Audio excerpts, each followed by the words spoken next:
অনুষ্ঠানটি সভাপতিত্ব করছেন জনাব মোহাম্মদ নাজমুল হাসান, উপজেলা নির্বাহী অফিসার বিদাশ কুমিল্লা। এছাড়া উপস্থিত আছেন বীর ও মিডিয়া কর্মীবৃন্দ এবং যাদেরকে নিয়ে আজকের আয়োজন শত বাধা বিপত্তি অতিক্রম করে এই প্রখর রৌদ্রতা উপেক্ষা করে যারা আজকের এই অনুষ্ঠানে এসেছেন, খামারিবৃন্দ এবং সম্মানিত সভাপতি জনাব মোহাম্মদ নাজমুল হাসান, উপজেলা নির্বাহী অফিসার কুমিল্লা।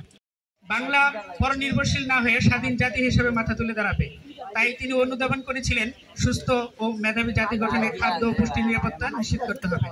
তাই তিনি সংবিধান প্রণয়নের সময় সংবিধানের 18 এখান থেকে শিখে যাব এবং কিভাবে আমরা আরো উন্নত করতে পারি খামারগুলা, সেই প্রশ্নে আমাদের স্যাররা আছে এবং এই মোহাম্মদ ফরিদ মোল্লা আমাদের মাননীয় এমপি স্যারের অত্যন্ত ভক্ত একজন মানুষ।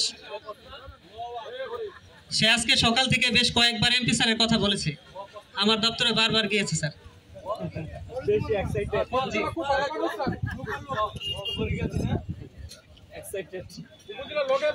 এই মুহূর্তে পুরস্কার গ্রহণ করবেন জনাব মোহাম্মদ জানে আলম। পুরস্কার গ্রহণ করছেন জনাব মোহাম্মদ জানে আলম, পুরস্কার দিচ্ছেন